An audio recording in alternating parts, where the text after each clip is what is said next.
from Southern Maryland's weather leader. This is a JB Weather Alert.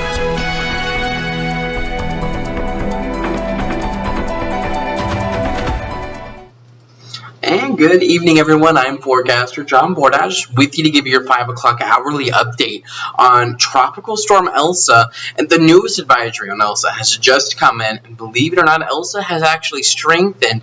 We're now up to a 50-mile-an-hour tropical storm, which is up from 45 miles per hour. So we are looking at a strengthening tropical storm, which is very weird since it is over land, but thanks to a decent amount of upper atmospheric forcing and energy, it is allowing for this storm to strengthen.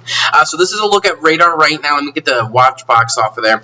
You can see the storm progressing now into the state of Virginia. The heaviest rains are now getting near Richmond, so we're still a couple of hours out from seeing that move into our region. But we are seeing rain begin to overtake much of the area. We're at least seeing some light to steady rain at this point. We do have the tornado watch in effect, which I can show you real quick here. It's for Calvert County, St. Mary's, Westmoreland counties. This goes until 11 o'clock this evening. So do keep that in mind. And as we push forward here with the forecast, that tropical storm warning remains in effect for our region as well.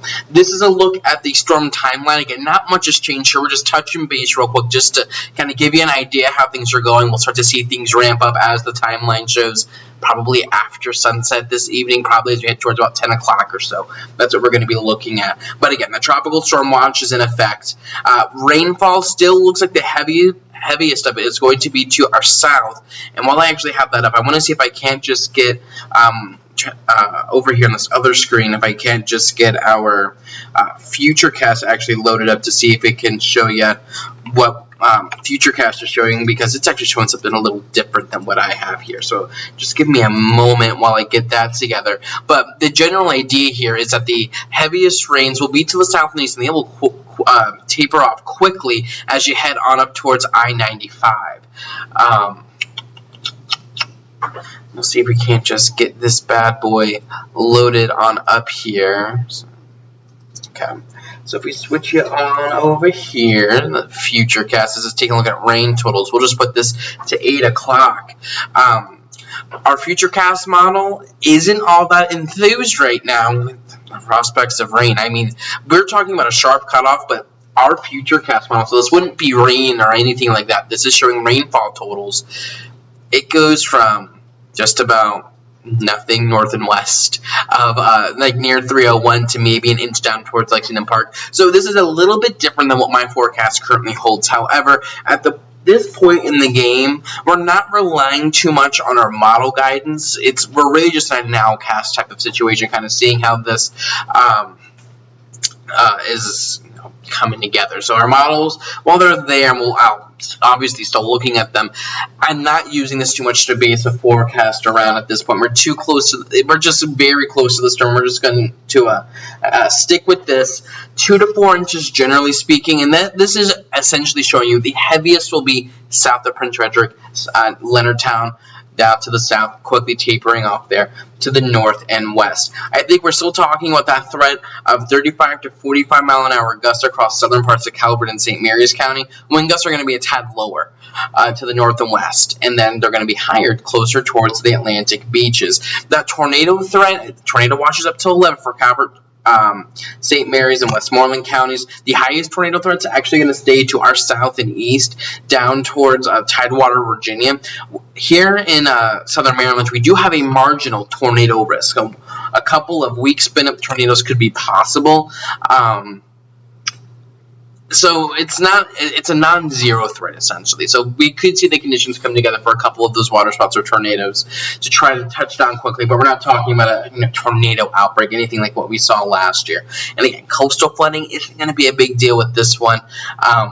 We're going to see maybe an extra half foot to a foot in water level rise in our area, rivers and back bays, but nowhere close to flood stage. And if I show you a Futurecast here, just taking a look at this model again, shows you how the general idea here is that we see rain really push in overnight tonight, that it's probably the heaviest after about 10 o'clock, and then we quickly clear out by about 2 o'clock or so in the morning. So again, not too much has changed here with what we're talking about.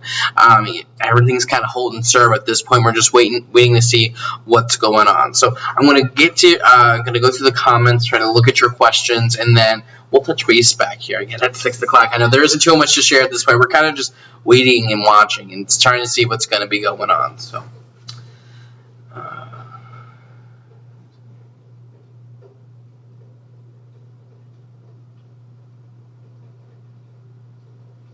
So, James, you win these rain totals. Again, and I know I sent you a DM about this. It is very difficult to forecast rain totals. So I throw all of that away and looking at models, and I was just talking about that. Looking at models at this point, I don't think it's worth it at this point. So we're not. I mean, if anything, if we see our rain totals go down, it's because Elsa is tracking a little bit more to the east, if anything.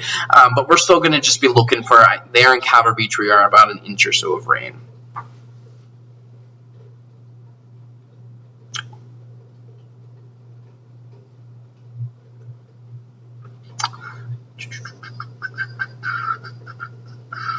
I think that's actually one of our only questions.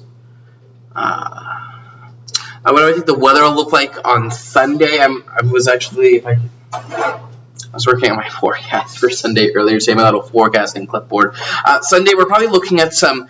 We're going to be warming things so humidity works back into the forecast on Sunday. We're going to be looking at mainly sunny skies to start, and then the chance of afternoon and evening thunderstorms will rise. Probably after about 2 or 3 o'clock. That's only about a 30% chance.